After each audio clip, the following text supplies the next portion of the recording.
Welcome to a short video that will hopefully help you with the calculation in the titration lab simulation for this week. So let's go over what's going on. First of all, on the right of the screen or of the image, you can see just kind of a schematic version of what's going on. So we started out with some contaminated lake water. That was contaminated by an acid spill, so it contains sulfuric acid, H2SO4. That was diluted to make it a little bit safer so we could titrate it. And so we now have a diluted by, in fact, a factor of 10 solution of sulfuric acid, H2SO4.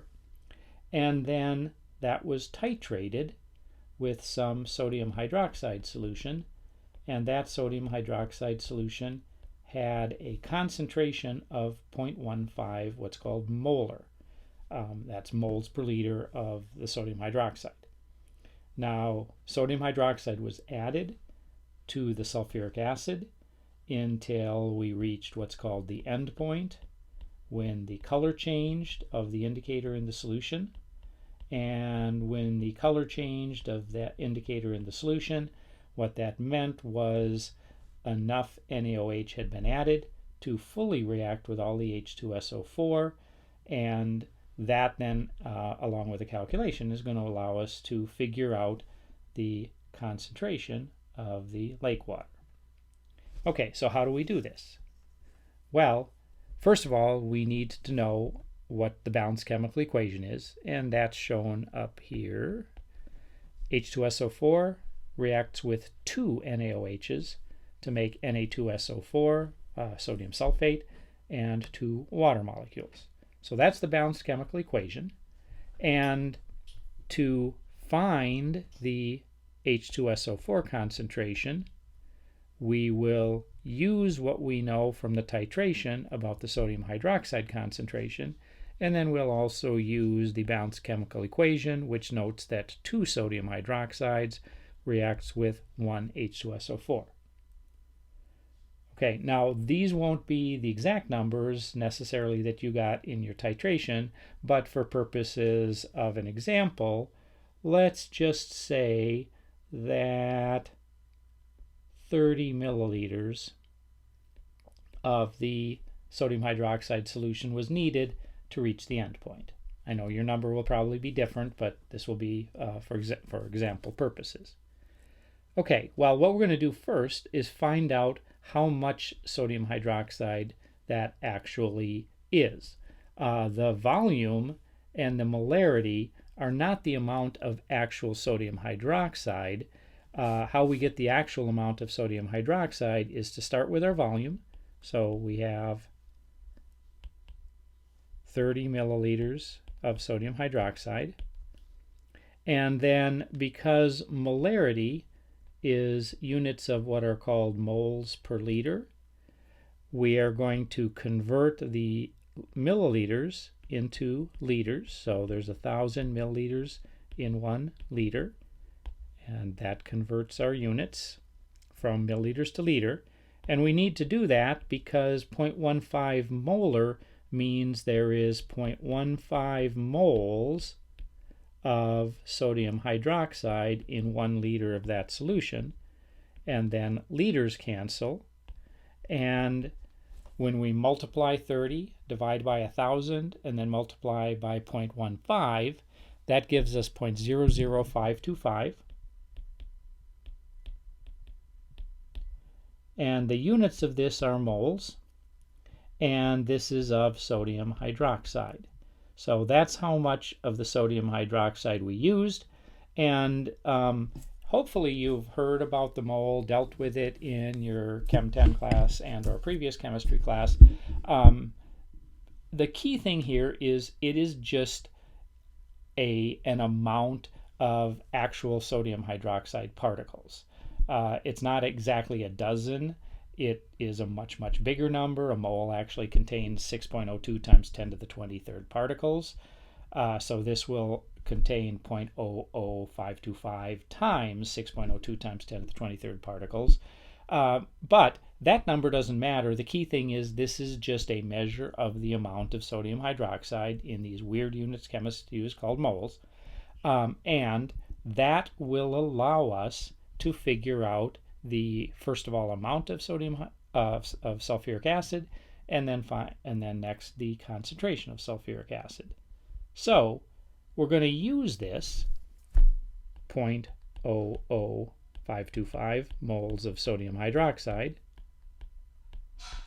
and note that the balanced chemical equation says that 1 mole of sulfuric acid reacts with 2 moles of sodium hydroxide.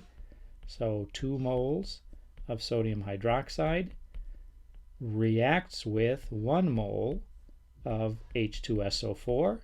So it's a 2-to-1 ratio.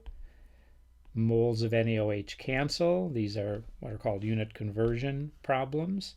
And 0.00525 divided by 2 is 0.002625. And this is going to be in units of moles of H2SO4. So using the 2-to-1 ratio from the chemical reaction, we convert moles of NaOH to moles of H2SO4. That is how much is in the diluted lake water solution that was titrated. And then what we actually want is the concentration, and the concentration will be in units of moles per liter like it was for the NaOH. So we will simply then say our concentration, our molarity, that's the units of concentration, will be our number of moles for the H2SO4. We just figured out was 0.002625 moles. And then that's divided by the amount of H2SO4 solution we titrated. And hopefully you will remember you pipetted out 25 milliliters. And if this needs to be converted to liters, so you should be able to take the milliliters and then use the factor of 1 liter per 1,000 milliliters to convert that to milliliters. And hopefully you will find that that is 0.0250 liters of our H2SO4 solution. And then when we divide that, we get 0.105 moles per liter for the H2SO4 solution. Now, that's the concentration of what we titrated, but the lake water before being titrated was diluted by a factor of 10. So this that we titrated, the 0.105 moles per liter solution, that is 10 times more dilute. It's less concentrated than the original lake water, which is 10 times more concentrated. So we will simply then finally have to take our 0.105 moles per liter solution and multiply by 10, because the lake water is more concentrated.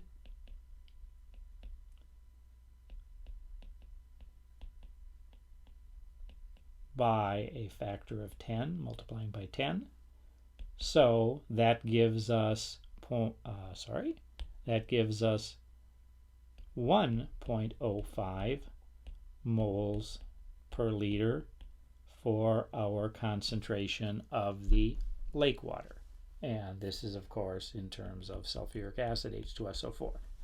Now, obviously, you may not have 30 milliliters for your titration volume, but the same principle applies. Use your actual volume dispensed of the sodium hydroxide, follow this procedure, and hopefully that will then get you to the answer and help you with understanding the calculation a little better.